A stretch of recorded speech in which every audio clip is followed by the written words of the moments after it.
Burundi abrite le deuxième forum des autorités maritimes pour la sûreté et le transport dans le lac Tanganyika ISCOS, une occasion pour les pays riverains du lac Tanganyika de s'entendre sur les modalités du transport sécurisé. Cette réunion des autorités maritimes, portuaires et ferroviaires de la région a pour objectif de mobiliser les partenaires à débloquer des fonds afin de développer le commerce et le transport dans le lac Tanganyika. Écoutez à ce propos Maître Bienfait Manegare Mushobora, conseiller maritime du ministre du Transport, de la Communication et du Désenclavement de la République démocratique du Congo. Une délégation officielle de la République démocratique du Congo qui a été envoyée ici à Bujumbura au Burundi par son Excellence Chéribin Okende Senga, ministre des Transports, Voies des Communications et de Désenclavement, pour pouvoir non seulement participer au deuxième forum de parties prenantes sur le transport et le commerce sur le lac Tanganyika, mais aussi et surtout pouvoir déposer formellement la demande de la République démocratique du Congo à pouvoir intégrer comme pays membre le comité intergouvernemental permanent sur le transport maritime ISCOS. Donc la République démocratique du Congo s'intéresse beaucoup au développement de l'industrie maritime, non seulement au niveau interne, mais au niveau aussi de la sous-région, raison pour laquelle nous avons à pouvoir, avec les autres pays, mutualiser les efforts pour nous rassurer que les compétences que nous n'avons pas en République démocratique du Congo, nous pouvons le trouver sur base des accords, sur base de traités, chez nos voisins, chez d'autres pays qui, à l'instar du Kenya et de la Tanzanie, ont développé suffisamment leur secteur maritime et qui, de surcroît, font partie de la communauté de l'Afrique de l'Est, à laquelle la République démocratique du Congo venait d'adhérer officiellement. Donc, ça montre la volonté du gouvernement de la République à pouvoir demeurer, si vous voulez, cohérente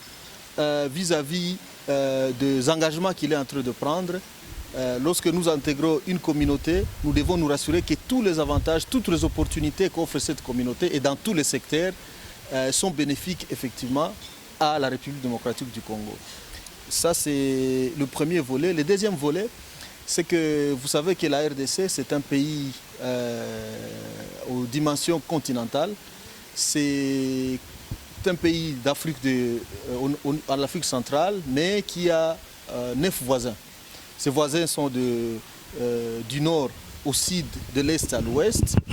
Et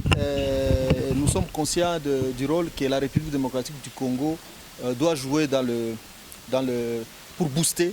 l'économie, pour booster le développement de toute la partie centrale et australe de notre continent. C'est pour ça que, comme membre de l'OMAOC, Organisation maritime de l'Afrique de l'Ouest et du Centre, nous avons la vocation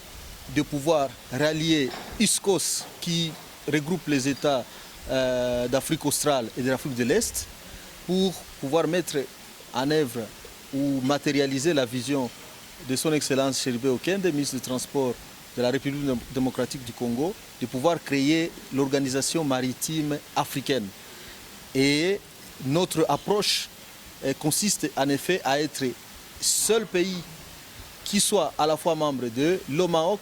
et qui soit membre de ISCOS pour faire ce qu'on appelle une jonction charnière entre les deux organisations qui sont appelées, avec les démarches en cours, à devenir une organisation et à regrouper, être le seul interlocuteur vis-à-vis de l'Union africaine sur des questions maritimes. Donc voilà un peu ce que nous sommes en train de matérialiser chaque jour qui passe, selon les engagements que la République démocratique du Congo avait pris lors de la 7e Assemblée des ministres de ISCOS à Entebbe le 10 mars 2022. Donc voilà un peu en bref pourquoi est-ce que nous sommes ici, pourquoi est-ce que nous sommes motivés et nous sommes déterminés à pouvoir mettre de l'accélération sur la vision que nous avons, que nous venons de vous comprendrez que notre démarche consiste en effet, comme je venais de le dire, à mutualiser les efforts. C'est-à-dire nous sommes conscients que nous avons en partage le lac Tanganyika et nous ne pouvons pas faire bénéficier ces avantages aux populations de ces pays que vous venez de citer, qui en tirent bénéfice, sans pour autant savoir quels sont les problèmes. Les parties prenantes, ils sont butés à quelles difficultés, quelle est la nature des solutions dont ils ont besoin, parce que nous, comme gouvernement, on ne peut pas être dans nos bureaux climatisés et proposer des solutions à des problèmes, alors qu'il y a des gens, il y a des parties prenantes, il y a des acteurs qui sont au quotidien dans ce secteur-là. Donc, l'objectif de ce forum, c'est effectivement de pouvoir faire en sorte que les gens qui ont un partage et qui travaillent au quotidien sur ce lac puissent identifier les problèmes de part que d'autre, chacun dans son pays respectif et dans les secteurs respectifs,